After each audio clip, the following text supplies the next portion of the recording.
sorts of tasty stuff in the NBA. There's a lot going on. There's a lot going on. And there was let me start with this, though. There was a football game going on last night. Listen, good news, bad news. What do you want to hear first? I'm always a bad news. Just lay it out, okay? I can handle it. I'm a big boy. I'm a grown-up. Don't give me fluff. I'm not looking for whipped cream. Give me the cake. Give me the pie. Let's go. I can take bad news. Pittsburgh Steelers fans, you need to grow up.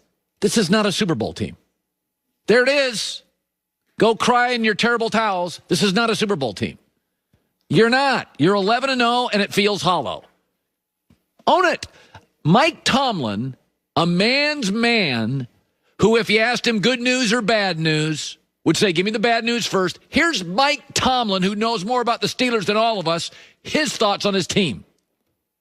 Mike, you had some red zone failures and a number of drop passes. What do you attribute that to? Anything in particular?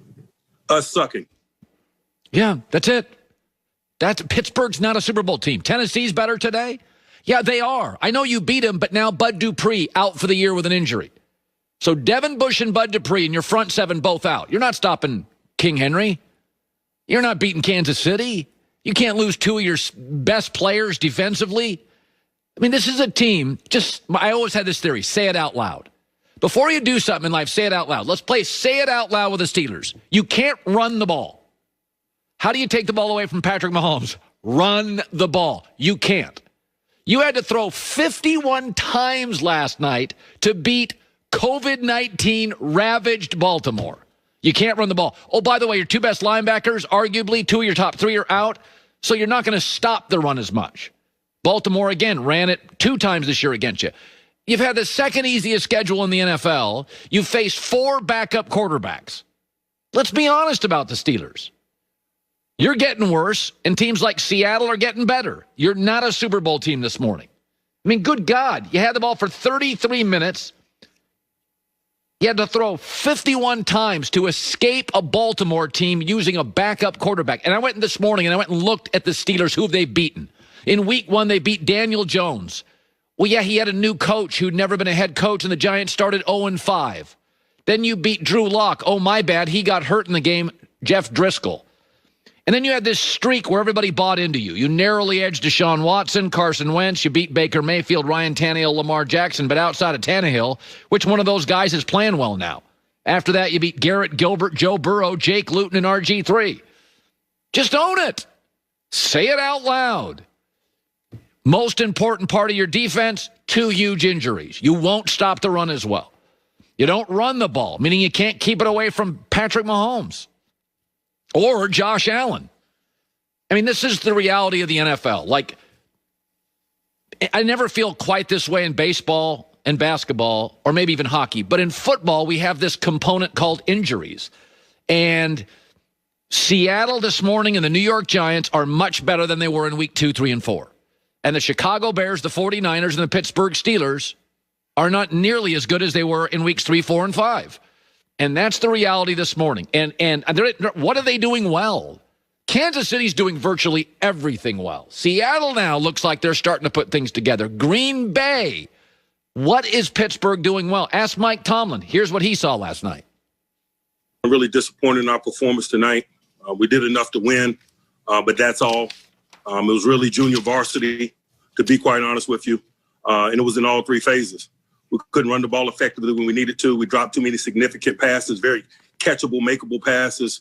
We didn't make significant plays in the special teams game. Our kickoff coverage unit wasn't good enough. We turned the damn ball over. We gave up big plays in critical moments on defense. Can't have it. They converted a long run on a possession down before the half. Unacceptable. They had a 70-yard touchdown late in the game. Unacceptable.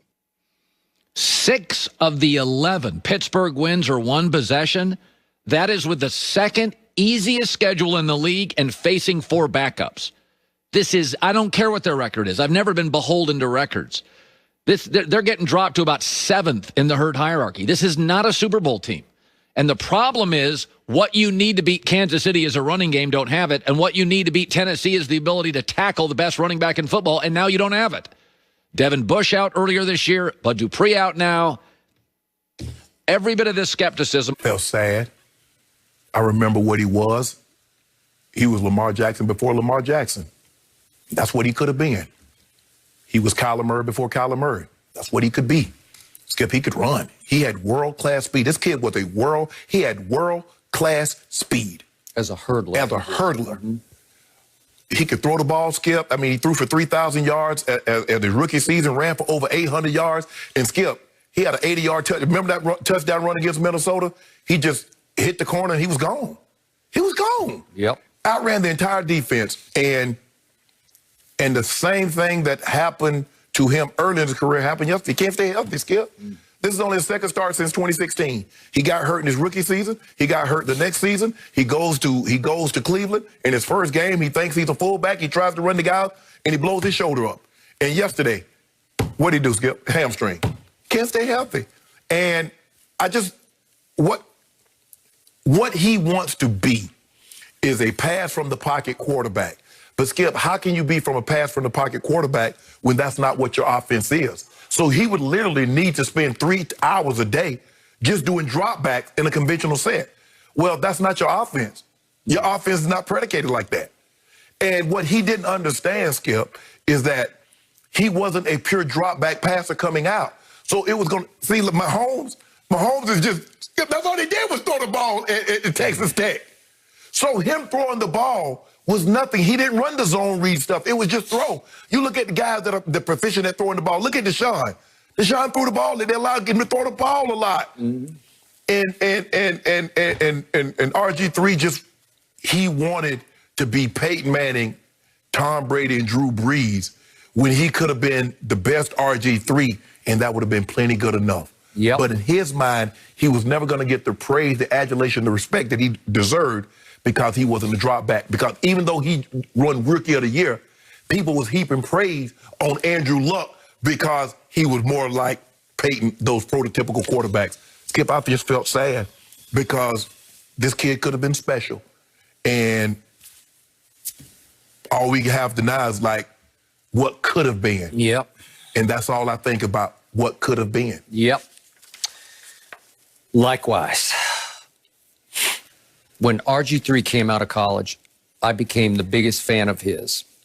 And I want to remind everybody, he's still only 30 years of age. Mm-hmm. So it feels like he's been around for 20 years, but it hasn't been that long.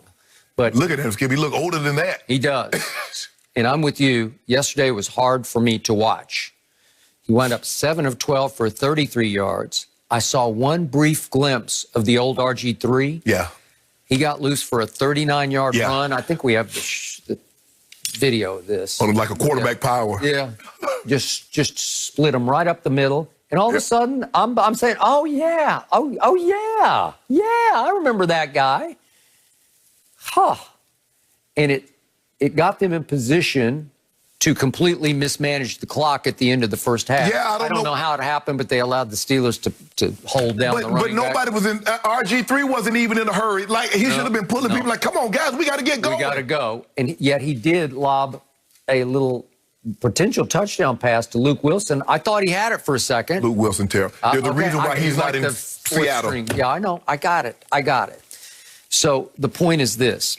Once upon a time on a Saturday night back in 2011, I'm a big, as you know, University of Oklahoma Sooners fan. Mm-hmm. I had to sit and watch Robert Griffin torch my Sooners. He threw for 479 yards that night in Waco, Texas. 4 touchdowns, no interceptions, ran for 72 more. So that's 531 total yards against my Sooners. And I said, that is special. Yeah. And I said, before the draft, that kid's going to be better than Andrew Luck, who I watched a lot at Stanford, and he was a mistake maker. He was a big turnover, he close to being turnover machine-ish. Well, he was perfect for Bruce Arians because he would risk it. he wanted to risk it. So I said I would take Robert over Andrew Luck, and he proved me right for that year because you remember under your man Mike Shanahan with Kyle Shanahan alongside. He was Offensive Player of the Week in his first start against New Orleans. Remember they had it? He was. And then he was Offensive Rookie of the Year. Yeah. They won the division. What a year he had until late in the year, one fateful day against Baltimore, these same Ravens he now plays for. Yep. He took off late in the game, 1:56 left in that game on a 2nd and 19, and he ran 13 yards and ran into one Haloti Ngata. Robert, slide, just get down. No, don't do that. Get down. It's like his leg whipped. Yep. Look at his Oh, leg. God. Oh, God. I thought he had broke his leg. I did too. And I said, no, don't tell me. So they take him in the tent. He tried to come back in and play. That was the beginning of the end of what you saw as special. Because he should have just probably called it a year at that point. Well, Skip, what they wanted to do, they wanted him to take time off. But if you remember, they played Cleveland the next week. Yep. First Cousins came in and did an unbelievable job. He was good. And Robert says, I'm starting, and the owner told Mike that he was going to start Robert. Yep. That was not the original plan. The original plan was to have him take 3-4 weeks off. So he started the last game against Philly.